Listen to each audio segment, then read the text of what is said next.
hello, and welcome to the second episode of every single science fiction film ever. If you want to learn more about the show, you can go back and listen to the trailer for the podcast. Today, we will be discussing the very first science fiction film ever. That is Voyage dans la Lune, or Voyage to the Moon, by George Méliès. During this episode, we will be talking about the film, the filmmaker, the impact it's had on the genre, and the era that it was made in. To do that, we have two wonderful guests joining us.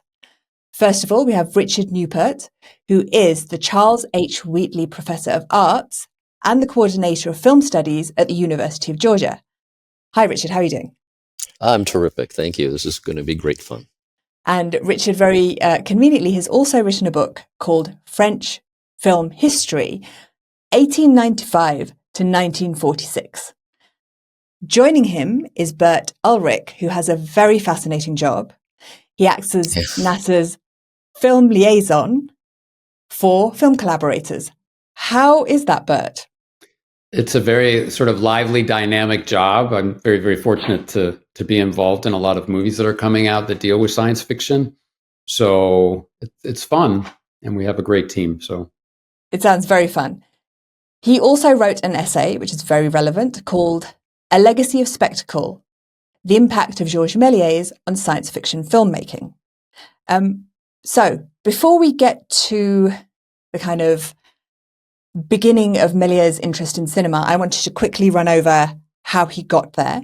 So he was born in 1861, December, and into an upwardly mobile and very successful bootmaking family. And although he always had a passion for the arts, for theatre, for creativity, his father very, very much wanted him to just be a bootmaker. When he was 22, he came to London. His father sent him to build the business. And while he was here, he was very, very interested in theatre and magical tricks and illusions. And when he headed back to France, he had hoped again to study art. And his father said, no way. In 1888, his father retired from the shoe business. And that was the moment Méliès took his chance to sell off his share of the business to his brothers and buy a theatre. So, Richard, I think you were saying that he always had quite an interest in other kind of, moving imagery and stuff. Yes. Yeah. He didn't just simply go from, drop into theater. He'd been fascinated also with cartoons, and this is an era when satiric newspapers are coming out and things like that. But he was really fascinated with scientists who were then who are trying to figure out how to study motion, how to record things we couldn't normally see. So Émile Reynaud had a machine basically to project still images onto a screen while music was playing. And Georges Méliès went to visit that in Paris and said, isn't there some other way you could do this without drawing them all over and over?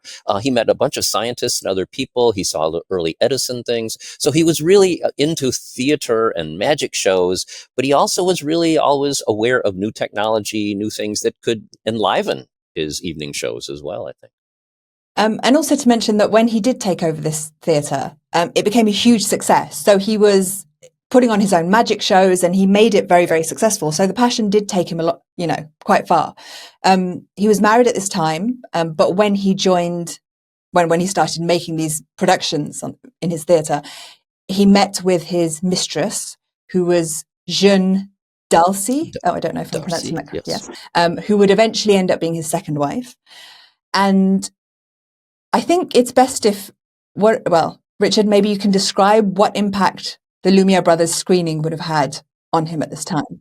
Yeah, Méliès hung out with other people who were in the entertainment industry or in spectacles in Paris, music halls. I mean, the head of the Folies Bergère was one of his best friends. So they went together on that first night to see the Lumiere films. And he was just, stunned. It was, trains pulling into stations and baby having a breakfast and, just a wide range of little snippets. But he immediately asked the father of the Lumiere brothers if he could buy a camera.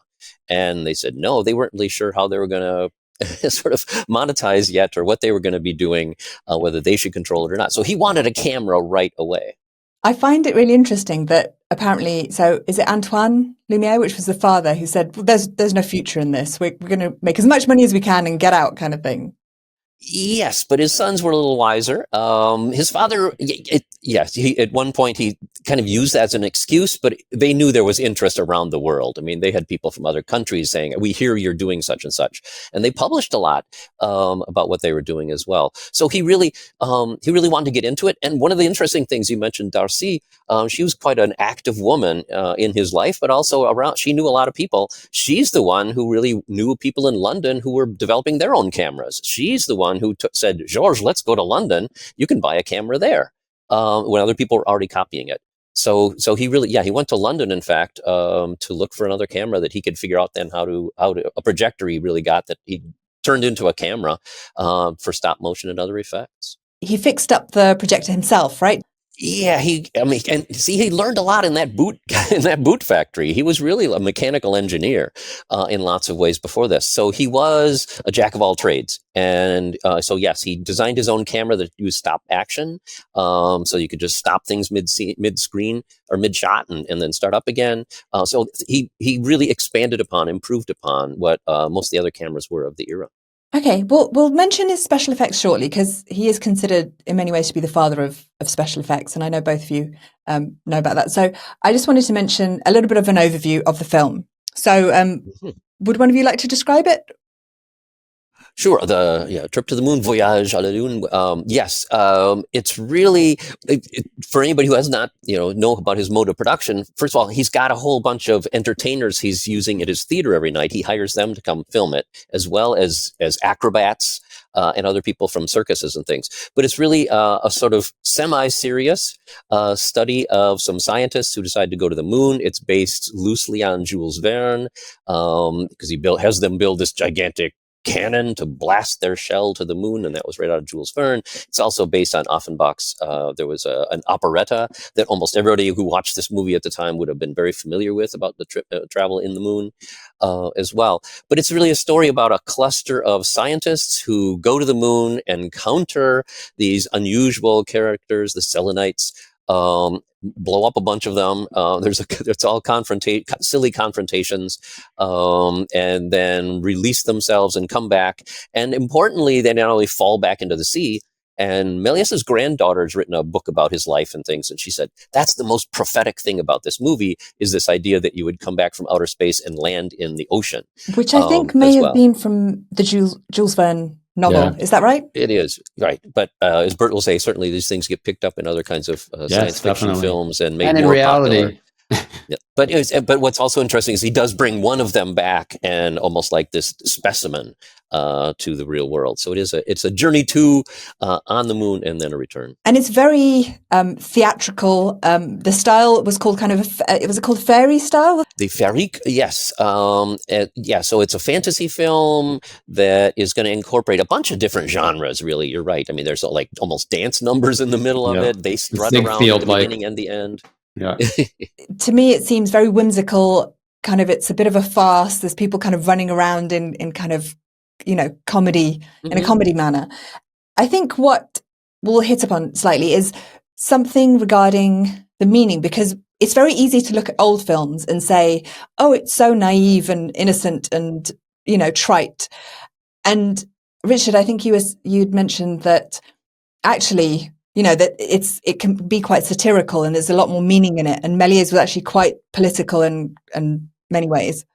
Yeah, he picks up on a number of he's fascinated with new technology. Don't get me wrong. But he also doesn't travel the world like the Lumieres. He's not a sort of, but even Charles Dickens has this Pickwick Papers book back in the 1800s that's kind of mocking this whole new generation of explorers, kind of National Geographic types to go out, explore the world, find exotic places. And a lot of that was being fueled by the new technologies of photography, but also magic lantern shows. So people would be used to going to a museum or other place and seeing someone coming back from their journey to Japan or journey to Africa and show drawings and things like that. So he's kind of mocking that whole notion as well. It really is a satire, I think. A lot of students think it's a very serious. No, it's he's got these ridiculous theatrical backgrounds as well. Lots of pointy hats. Yes, pardon me. Lots of pointy hats. Yeah.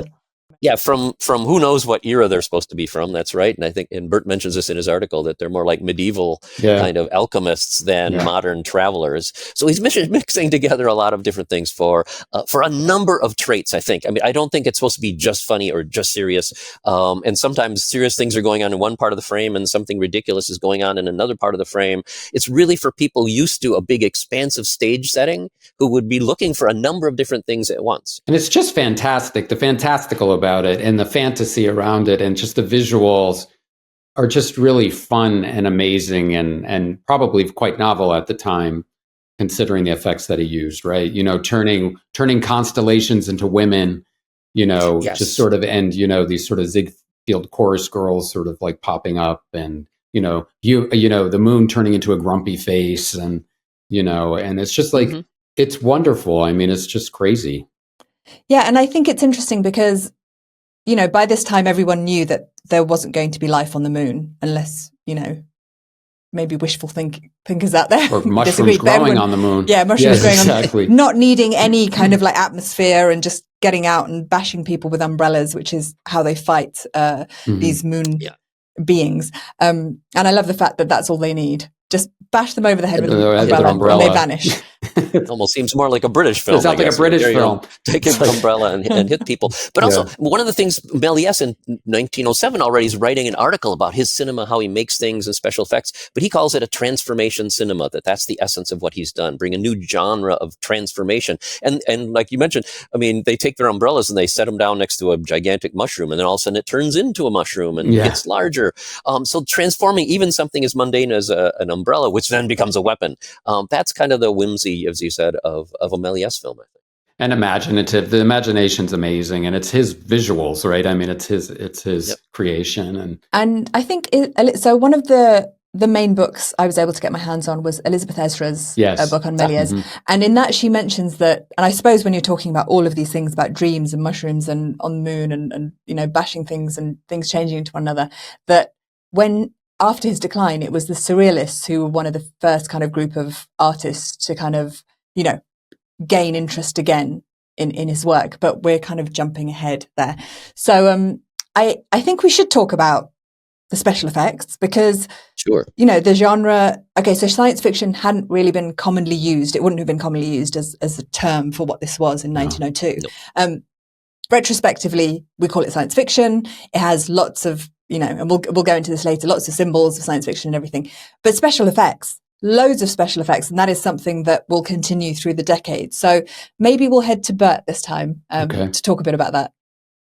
Yeah, I mean, special effects, you know, everything from his time-lapse photography, his stop-motion picture making, and then also hand-dyeing techniques that he used were techniques that and formatting that he used in filmmaking that forever forward would on some level inspire future filmmakers. And various forms of spectacle, of course, would weave in and out of what his visual vernacular were, and certainly changed. But it is rooted in spectacle, what Tom Gunning refers to as a cinema of attractions, right? That people want to have this visual curiosity by watching something that's spectacular. And I think Susan Sontag also said that science fiction is the purest form of spectacle. And the idea that spectacle really reigns, the wow factor, bringing the audience in through various special effects, be it Méliès or be it the Schuftian process that Fritz Lang used in the 1920s, be it the amazing, you know, vizzes that we see with Joss Whedon movies or today with Emmerich movies or whomever. You see that special effects play the role. And of course, the big mama, as Ridley Scott called it, 2001: A Space Odyssey, which the effects are just unparalleled. Well, and we should also say about special effects, I think there are a couple things in here that people still aren't quite sure how he did. Yeah. I mean, that approaching moon, you know, a lot of people argue, well, the camera actually moved. Well, other people say, no, there's an actor who's got all black around except the face and is approaching the camera. But it almost looks like a combination of those things. And just to make sure everybody realizes, yeah, I mean, he had built this set in his own little studio in the backyard, basically, and had trapdoors and things that he would have in live theater as well. But that's really what he wanted to do with cinema, was expand on what you could do on stage. So yeah, people disappearing before your eyes, dropping through, and explosions and things like that, as well as those transformations is much of what people went to see as well. I mean, it's also anchored in its industrial environment, etc. But it's kind of, that's all waiting until the special effects of traveling to the moon, getting snowed upon, as Bert mentioned, having the Big Dipper come out with women's faces, etc. It's a real mix of different kinds of effects going on at once. And I think that kind of segues nicely to the era we're talking about, which is, there's huge expansion for France. It's a time of peace. It's what's called the Belle Époque, so the beautiful era, full of optimism, full of growth. Also, lots of advancements. There's, industrial things happening. Yeah. There's inventions happening all over the place.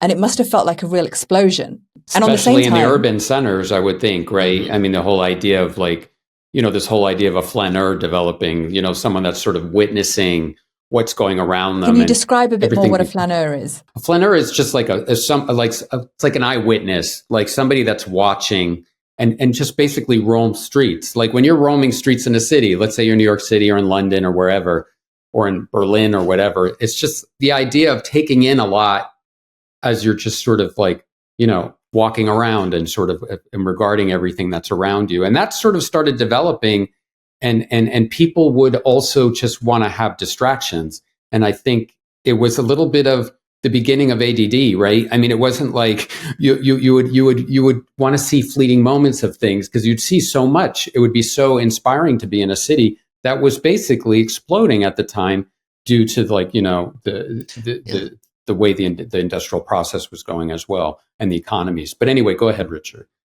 No, I was just going to build on that. Yeah, that notion of, I mean, all these new photography and motion pictures are new ways of exploring time and space and the world around us.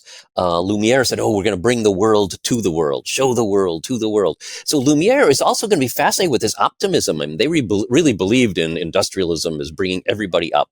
But they also showed huge new ships being launched and trains pulling into stations and steel factories. And so for them, they would show the smoke and, and steam and stuff as just part of this marvelous new exciting world that we can document around us. Méliès is going to take a lot of that, but then make it artificially. So if there's steam or smoke, it's just an explosion in his world that's very theatrical. But he's going to redo that. So Lumiere takes you into real factories. He's going to make, in movie after movie, The Impossible Journey and others, he's going to make these. The first half of the movie is really, guys deciding we're going to go on a trip, using that board to draw it out like a lightning sketch or something, and then watching them build stuff. So it really starts with this industrial, half the movie is the industrial setting of how they're going to make pour the steel to make the gun that's going to blast them to the moon, and etc. So he's really fascinated with and kind of making fun slightly too, I think, of that optimism, but it would resonate with everybody, what's going on around them. And it's interesting because there is a narrative, right? And I think a lot of people say it's all about spectacle and what's the right balance between spectacle and narrative at the time, right? You have these, these people like Musser and Gunning sort of combating that in the academic world. But the idea that there is actually, Elizabeth Ezra does say there you do see a significant narrative, and it's the narrative of the explorer. And I think that's where you also see that sort of generating storylines forever forward as well. I mean, in certain films, right, that form this genre. And that, I mean, in terms of explorers, that's another thing that was happening kind of the mid 1800s onwards, is that Earth had become very, very, done the poles, Amazon, exploration on Earth. Yeah. You could see the end to it. So I'm actually quite interested how the moon has, the moon is an ongoing theme in science fiction. Moon is actually one of my favorite sci-fi films. And it's at the time,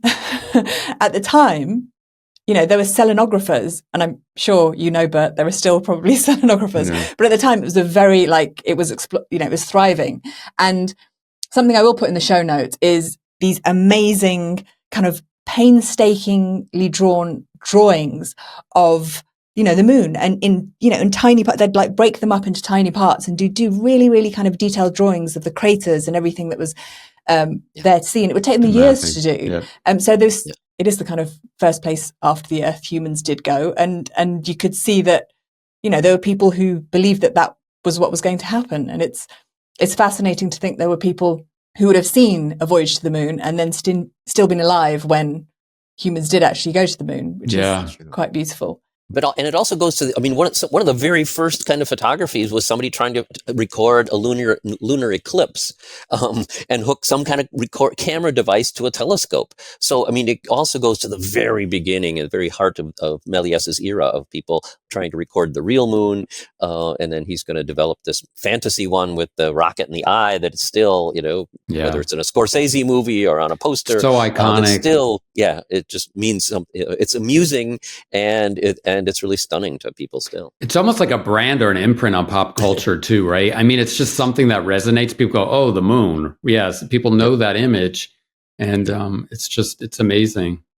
This film, The Voyage to the Moon, actually, is it fair to say that this was the film that kind of really put Méliès on the map? He was doing great, but this kind of spread his fame across the oceans?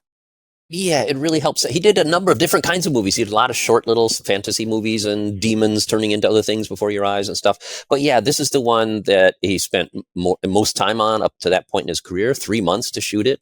But within a month, it was being copied and sold around the world. Yeah. So the fact that this is an era of, that the fact that you could make a movie and have it distributed, quicker than a French film today can get to the United States unless it's streaming. It was within a month they had copied it. Again, that's one of the nice things. There's no intertitles in this era. You don't have to worry about languages. You just put your own title on it and copy it.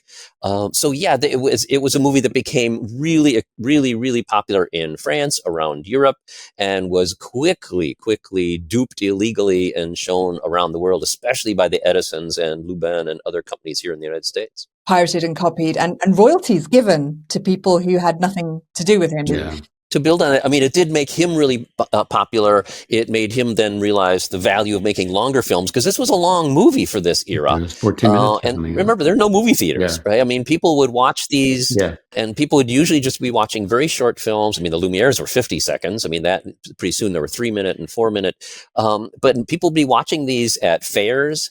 At the Cotton Fair in Georgia is where it first played here in the state of Georgia. They would be watching in music halls and vaudeville houses where they might set aside 15-20 minutes for a bunch of movies. And here now there's one that takes it all up. So it really kind of helped change, not just create a new genre. It really created sort of the format for motion picture exhibition. And so it really put him at the center of things, I think, in lots of ways. And it set him up to make 2 different kinds of movies, longer ones that were developed in a number of scenes. He made Dreyfus movies. He did a bunch of different kinds of long things, but then he would still do things like The Turkish Executioner or The Four Heads, where it's just like a 3-minute thing of lopping off heads and people disappearing before your eyes, because that's the stuff that they wanted at the fairgrounds. They didn't, it was hard to get people into a tent for a 15-minute narrative. They wanted people to come in and see funny, quick things and come in and out of their tent and make money that way. So it was really an era of a shifting audience, and he wasn't even sure A Trip to the Moon was going to attract people. He had to convince a lot of people to watch it the first time. And then boom, it took off and created his star company was known around the world. I believe it was around that time that he had to send his brother over to the US, Gaston, yes, to set up an office there to prevent the piracy. But he was really riding on a high wave. I think we should talk a little bit about his style of working, as he was very much, some people say the original auteur, doing everything himself. And within the context, again, the Lumieres sent a bunch of operators out to make their short little films. Méliès said, this is not the future of cinema. You got to tell stories. So he's bringing his stuff together. But yeah, he wrote his movies. He produced his movie. He paid for everything. And he paid for he would pay them at the end of the day, the actors. He built his own studio. He directed them. He hired everybody. And he was usually the main performer. He's the guy who organizes the trip to the moon. He plays in the movie and he's directing it, etc. And that became the norm there. It was George Méliès's company as well. So he really was every aspect of production. He knew how to load a camera. as well. And people started saying once he became famous, people would come to his live theater hoping to see the guy they had seen in all these movies. So it also kind of had this circular effect of building up his live theater reputation because he had been in movies. Then they showed those movies in those theaters. Can we speak a bit about the kind of pros and cons of that? I mean, the pros are we have these fantastic, beautiful, wonders of little films. Not that all of them have survived, but more on that later. But yeah, maybe a bit more on the cons of that. Yeah, and he had a reliable crew. He had the same camera operator for most of his career, etc. But he didn't let anybody else do many creative decisions. So he would hire you, you do this, you jump over there, you do that. And what happened was a lot of people got bored because this is an era by 2000 or 1905 now that things are really starting to expand, and the Pathés and Gaumont, Alice Guy is making movies, and all these other people are doing stuff, and they need talent. So he lost a bunch of talent. People would leave him because they didn't get a chance to do much. André Gide, who's becomes a very famous actor at Pathé with a huge series, he just got bored playing the same kind of acrobatic roles. So he went over to Pathé and he showed them how he did it. They did a bunch of those tricks. He started to teach them when did you edit? When did you do things inside the camera? How did you give the illusion of a moving camera? So a lot of the special effects stuff started to go over to other companies because he was kind of too self-centered and too fixed in his way of making movies. So Pathé and Gaumont, these other huge, they were the two biggest companies by World War I in the whole world. They kept trying to get him to come over and work with them. And he would just say, no, he was very proud of being this pioneer. He was very independent. He didn't want to answer to anybody, and he didn't have bankers to back him up the way American filmmakers did. I mean, every penny that went into those movies was his money. And that did lead to a sort of repetition. So if you watch his films 10 years later and 5 years later, they don't look that different than Trip to the Moon.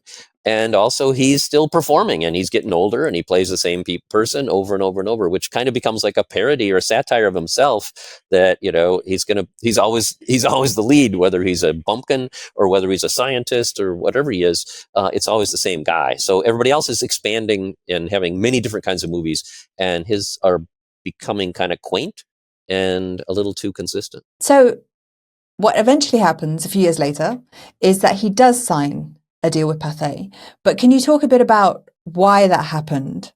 He couldn't afford really to do stuff anymore, and they kind of helped produce his last several movies. And then part of the problem was making longer movies gets more and more expensive. The other thing we haven't mentioned as part of the spectacle is color. He was one of the first people, Bert mentioned in passing some color. You would buy prints back then. So you would make a copy of Voyage to the Moon, and you could buy it as a theater owner in black and white or hand coloring, which had, there are 200 women in a shop.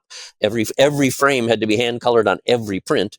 And that was very expensive. So you could sell them for more, but it slowed down the process, made it expensive. So as films get longer and longer and longer, you can't hand paint them anymore. It just gets too crazy. So you just do certain scenes, or you start to tint the whole thing. But it got more and more expensive to compete with the top line films being produced in France and also now the United States and Italy, etc. He just started running out of money, and Pathé got him to do a couple things, but then they recut some things. They didn't find them very entertaining anymore. And once they recut a Georges Méliès movie, that was it. The deal that he made apparently gave Pathé control over editing rights, which I think probably was, for someone who gave no control to anyone, was probably very, very personal. But also he got control. Well, he got Méliès' studio and his house as part of the deal, or as collateral. I mean, he was really in debt, and they helped bail him out to a certain extent. Yes, so he got to hang on to the house and all in the gardens, but in the end, he got rid of all his films. He was just devastated with. He pretty much lost control of things. But he was making things that were long and meandering, and effects that he thought were exciting that Pathé snip cut out as well. And also, the style kind of went out of fashion. Is that kind of like there were newer things that were happening, yeah. and different kind of serials now that were comedies. Comedies were the king of the screens, and he thought things that he thought were funny had been funny in 1905, and they weren't anymore in 1912 and 1910. Yeah. So yeah, I think that's a big part of it. It was still that theatrical acting style. He didn't change his performance style over the 10, 15 years of his career in movies. So yeah, they became dated looking. And they were kind of repetitive. So there was a fire And there are two different things as to whether he started the fire in a rage, or if the fire was because he didn't have anywhere to keep his films. And so apparently there's a letter in which he's like, yes, I know it was stupid. He was speaking French. I'm not quoting him. There's a letter in which he says, I realized it was stupid, but I didn't know that I would need them again in the future. Yeah, I mean, they're nitrate. I mean, these, films in this era, I mean, you can't have them anymore. You can't, you have to be in special places. They blow up, they burn. They can burn underwater. They have their own oxygen in them. So nitrate films are very, very dangerous and usually had to be kept in really specific places. So whether something started or not, there's always the story of a big bonfire. His friend Emile Cole, who was one of the first animators, he did something very similar. He threw all his films into the he burned up most of his films. Emile Renault had thrown his into the river. So there was already this repetition of sort of like, nobody wants my stuff anymore. It's not marketable. There was no sense of the future. But yes, he did burn up a lot of stuff, and it was not safe to keep it there, and he couldn't afford to put it someplace. There were no archives yet. There were no archives for him. So this was in 1923, the fire. This was also the year when his studio and house was taken over by Pathé. It was around the time his wife had died as well. So that was, we can say, a pretty definitely dark, bad year for Méliès. And after that, he kind of faded into obscurity. He married his mistress in 1925, and they ran a toy and sweet store or candy store, and kind of just getting by until there was some renewed interest in his work. Yes, that's true. And yeah, he was rediscovered, and people just found him out. And this is also an era, the 1920s, you mentioned surrealists. This is an era when there's experimental cinema and people are starting to get interested in the history of cinema more. But there start to have art houses in France in a way they didn't before. And Studio 28 was one of the places that showed surreal movies and avant-garde stuff, etc. And one of them, reconnected with Méliès, and that's when they really had a whole evening of George Méliès movies, brought him back in, and suddenly the critics, early historians were just fascinated that, Méliès, we remember this stuff. He's still alive. Here he is in the heart of Paris. We were just walking past him in the metro and never even noticed him at his little store. So yeah, there was a real kind of romantic re-engagement with Georges Méliès that continued, and then later in the Cinematheque scoured the world for prints to put in their archives to try to bring one of the great French filmmakers back to the heart of the French Cinematheque and museums and back to French culture. So yeah, there's been a series of revivals. I suppose it's ironic that it's probably a lot of those maybe copied and pirated films that kind of live on. True. No, that's very true. There are a lot of them that they're not quite sure. There's a famous German version that is just a little different than the French release version of Trip to the Moon. So yes, they have to find different reels in different places, and they're still uncovering stuff, which is amazing. But yeah, so it is ironic that a lot of what we know of his work comes from they weren't out of his studio necessarily. And just to say that it didn't all end horribly, he was given a place to live with his wife and their granddaughter, a retirement home. And also he won the French National Order of the Legion of Honor, which is the highest order of merit granted by the government of France.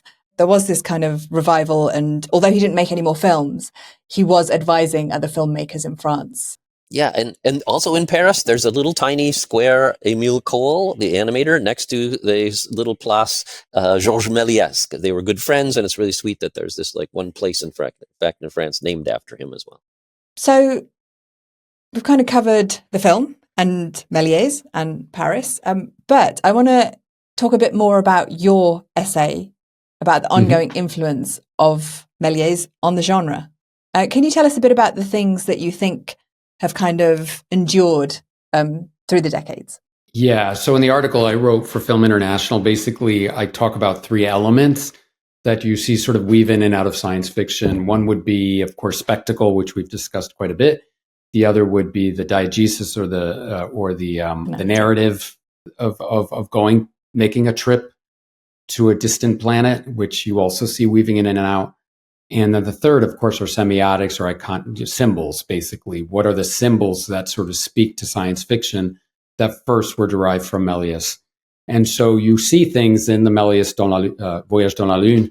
You see things like rockets. You see things like aliens. You see things, something like a distant planet. These are symbols that sort of formed a visual vernacular that you just sort of see weave in and out of science fiction, but really part of the genre. And Vivian Sobchak in her book Screening Space basically says that semiotics basically form the genre, right? The idea that these symbols can help form a genre, like the Westerns, which will be like a saloon, cowboys, Indians, guns, and the rest, that those are symbols that sort of form that genre. So this genre you see through the decades, of course, going in different directions, sometimes less fantastical along the Méliès or the Flash Gordon serials of the 40s, and then going more into sort of hyperrealism of Stanley Kubrick or the 50s movies, the Irving Picchell movies, and the other movies that were done in the 50s, Destination Moon and Rocket XM and all those movies.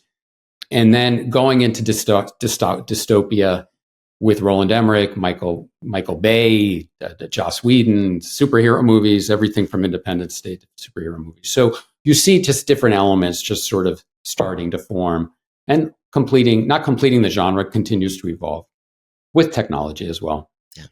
I mean, when you talk about the legacy of spectacle, and I think there's kind of this discussion between narrative and spectacle that kind of happens, right? It's almost like they're considered to be in opposition. Do you think that's often the case? I don't. I mean, yeah. So there was an interesting article.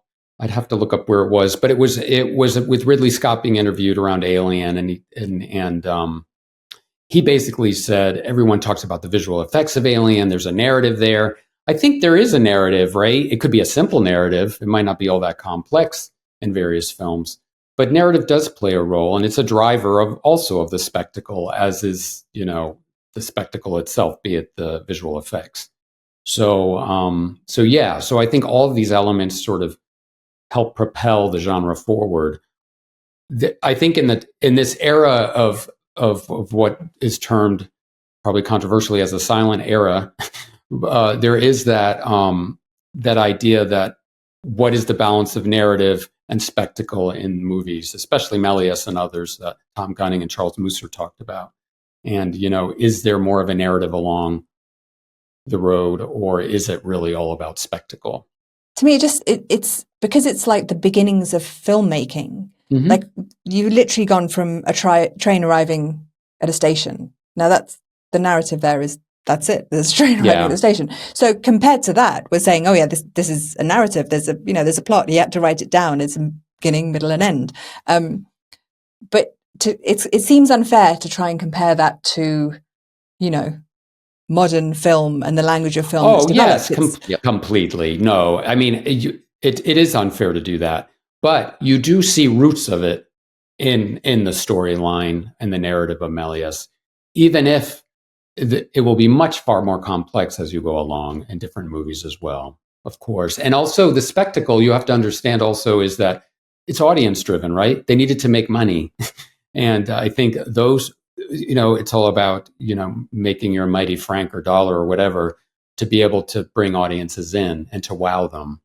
And I think film did that initially and continues to do that, of course. And you see it in superhero movies today. Yeah, and in terms of narrative, if I can just say that it's also, it's like a comic book, right? It's a comic book narrative. Yes. It's not a 2-hour narrative. It's not, so that, episodic nature of it, I think, is also something, a sign of its time. It's like a bunch of short films, and apparently a lot of places would just show the trip to the moon and lop off the first half of them, deciding to go to the moon.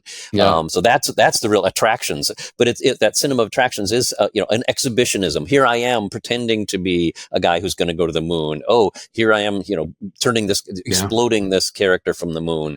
A lot of it is also this presentation style that's a little different than the sort of realism of a contemporary science fiction film to a certain extent. But yeah, it's still all about the special effects. Even the early Star Wars afterwards, they wanted to publish, here's how we did these matte shots with mirrors and stuff to sort of, we had these effects now, here's a little of the magic behind the screen. All that, it helps product differentiation to market it, as Bert says, but also it's partly about the magic and it's partly about the story. Absolutely.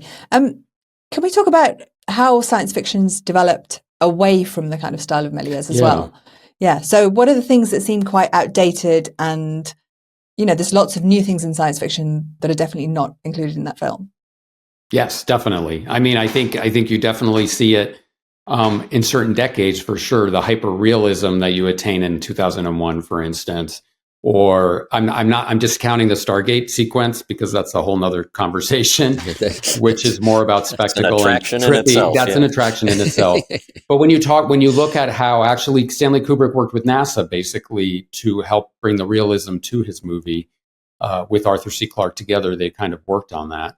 And you do have correspondence that's in the Kubrick archive between NASA and Kubrick, basically on him trying to have this sort of hyper realism, and you see it in a sort of more fun way, a realism in Destination Moon, Rocket Ship XM, and these movies that were coming out in the early 50s, around 50 basically, which predated NASA being formed in 58. That also tried to, bring you along on the journey. They'd be like saying, like, this is real space, you're taking a real trip someplace, and this is something that you'll see in the future, which is really quite interesting, actually, because it was only a decade or later when actually this was becoming a reality.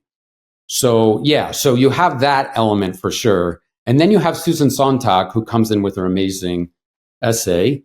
There'll be a link to that in the show notes. The Imagination of Disaster, which she wrote in 1965, which would have been at the time of right when Kubrick was sort of doing his stuff, where she brought in the idea of this dystopia, right?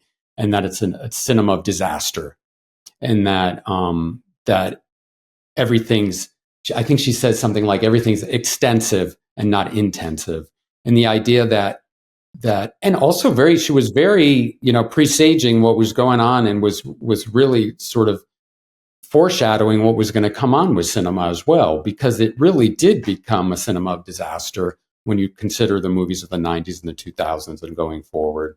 And it was very sort of prescient. But that's a whole nother era, a whole nother sort of diversion from Méliès, of course. The thing that I think Méliès' film definitely doesn't have is this kind of dark, sordid future in which things have gone wrong, a new direction, I think, which develops a bit later. Definitely. And she notes upon it in her essay. I think they kind of sometimes go hand in hand in filmmaking. No, and I think just in dystopia kind of stuff, to loop back, and I'm not sure what you think, Aisha, but it was also at the time. I mean, a lot of people see the trip to the moon certainly as having this larger thing about sort of colonialism, the notion of going someplace. Back during the Vietnam War, there were bumper stickers saying, "Join the army, go to exotic places, meet exotic people, and kill them." So it was like an anti-war thing. Mm-hmm. This is kind of what his film does. You go up there, you meet this other, you culture, you destroy everybody you possibly can, and then you bring one back. Sort of like the old stories of bringing Pocahontas back. You go to explore something, then you bring a native back. So it's really a comment, I think, on exploration, but also it's kind of a cynical kind of notion of what it is when you travel. You travel and you leave, you destroy stuff. It's scary out there and you got to get back. It was also a time of colonial expansion and growth. Yes. I mean, a large part of the whimsy and optimism that's in that film was being made possible by European expansion. Yeah, and the aliens too, right? Yeah. The way the aliens are treated. Yeah. So it really is a film of its era, and a lot of people early on say, "Oh, gee, the women are just relegated to being dancing girls in their little shorts, pushing the shell into the thing." But a number of feminists now look back and say, he's really, if you go across his career and look at that movie, he's really interested in representations of the modern woman, and he's very aware that women don't get to travel in this movie. In others, they do.